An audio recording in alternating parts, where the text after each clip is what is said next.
19. 1981년 초겨울. 강원도 산골짜기 작은 집에 편지 한 장이 날아들었다. 어머니는 그 종이 쪽지를 받고 한참을 서 있었다. 창밖엔 낙엽이 지고 있었다. 아버지는 마루에서 담배 한 대를 피우다가 어머니의 굳은 표정을 보고 다가섰다. 편지 왔어요. 형님이 오신대요. 아버지의 손이 잠깐 멈칫했다. 그리고 낮게, 아주 낮게 한숨을 내쉬었다. 중국 큰아버지가 온다는 소식은 우리 가족 모두에게 쉽게 소화되지 않는 무게로 다가왔다. 2달 전 가족회의에서 둘째 큰아버지는 단호하게 선언했었다. 초청은 절대 없다. 그 짧은 6글자가 모두를 얼어붙게 만들었던 날이 아직도 생생했다. 그러나 막내 고모와 고모부가 들고 일어났다. 막내 고모와 고모부가 사촌들에게 비용을 내게 했다. 니들이 누구 때문에 먹고 살았나? 다 중국 큰아버지 재산 때문에 결혼하고 가게 차려준 것을 모르면 인간도 아니지.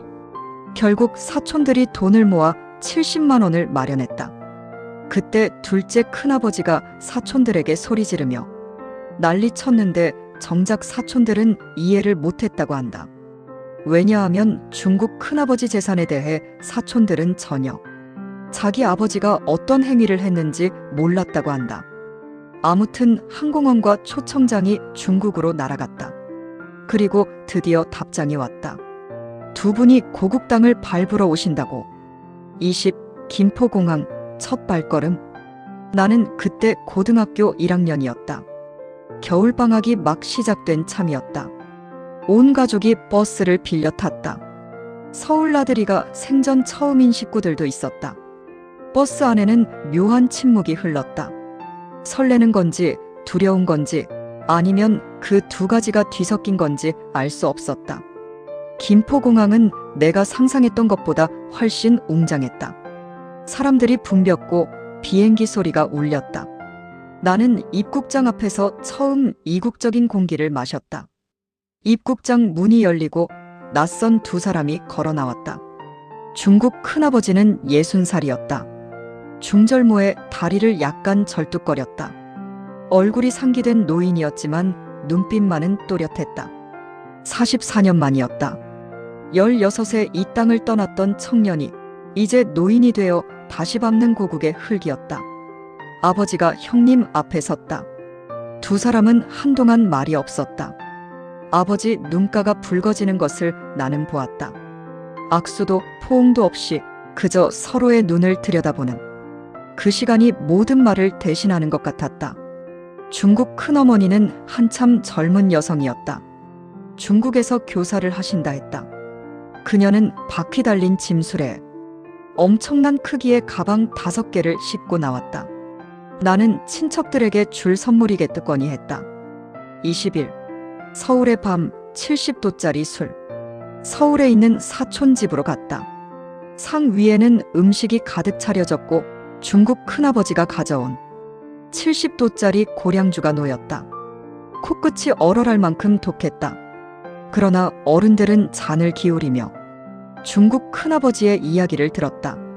중국 큰아버지는 천천히 마치 한평생의 짐을 내려놓듯 이야기했다. 처음엔 가지고 간 돈으로 풍족하게 살았다고 했다. 그러나 돈은 결국 바닥났고 살아남기 위해 중공군에 입대했다. 소대장까지 올랐다. 6.25 전쟁 때는 대구 인근까지 내려왔다가 다시 올라갔다고 했다. 그 전력 때문에 평생 한국에 못 올 줄 알았어. 그냥 포기하고 중국 사람이 되려 했지. 그는 공산당원이 되기 위해 수없이 노력했다. 그러나 조선족이라는 이유로 번번이 거절당했다. 그래도 충성하고 또 충성하니 결국 작은 기업의 창장, 사장 자리를 얻었다. 월급은 300위안 집은 무상으로 지급되고 죽을 때까지 연금이 보장된다고 했다. 이야기를 듣는 내내 아버지는 술잔만 바라보았다. 그러나 둘째 큰아버지는 한마디도 하지 않다가 피곤하다며 일찍 주무셨다. 형제는 반세기가 넘는 세월을 각자의 방식으로 살아남아 있었다. 그날 밤 나는 한참 동안 잠을 이루지 못했다. 창밖에는 겨울비가 내리고 있었다. 22. 뒤집힌 기대. 이튿날 아침 고향으로 내려갈 준비를 했다. 할아버지, 할머니 산소도 찾아야 했고 중국 큰아버지가 나고 자란 마을도 밟아야 했다. 누구도 그것을 의심하지 않았다. 그런데 중국 큰어머니가 먼저 입을 열었다. 고향은 못 갑니다. 이 한약을 다 팔고 가야 해요. 일주일 안에요. 정적이 흘렀다. 가방 5개 안에는 선물이 아니라 한약재가 가득 들어 있었다. 중국에서 사채까지 얻어 사온 것들이었다. 중국에서 싼값에 사와서 한국에서 팔면 몇 배가 된다고 했다. 그 돈으로 빚을 갚고 브로커에게 준 비용도 회수해야 한다고 했다. 1만 달러를 만들어줘야 해요. 그 말이 방 안의 공기를 완전히 바꿔놓았다. 중국 큰아버지는 아무 말이 없었다. 시선을 바닥에 고정한 채로. 나는 그 모습을 보며 처음으로 이 여정에 진짜 목적이 무엇인지 어렴풋이 깨달았다. 나는 화가 났다. 어머니, 아버지에게 조용히 말했다. 도와주지 마세요. 그리고 나는 학교 공부 핑계를 대고 2번 다시 만나지 않았다. 23. 어머니의 동분서주. 나중에 어머니에게 들은 이야기는 더욱 기가 막혔다. 중국 큰아버지는 결국 사실을 털어놓았다. 중국에서도 빚이 많다고, 이것을 팔지 못하고 돈을 못 가져가면 완전히 망한다고 울며 사정하는 형님을 보고 아버지는 아무 말도 못했다고 했다. 어머니는 그 길로 아는 사람을 총동원했다. 고모도 고모부도 사촌들도 나섰다. 일주일을 뛰어다닌 끝에 6,000달러를 만들었다. 그런데 중국 큰어머니는 울며 소리쳤다. 이게 전부예요? 반밖에 안 돼요. 사촌들은 사촌들대로 초청 비용 70만 원을 팔아준 금액에서 먼저 빼갔다. 역시 그 아버지의 그 자식들다웠다. 어머니는 그 말을 하면서 웃으셨다. 웃는 얼굴이었지만 눈가가 촉촉했다. 그래도 어쩌겠어. 중국 큰아버지가 불쌍하셨지. 더 기가 막힌 건 그 이후였다.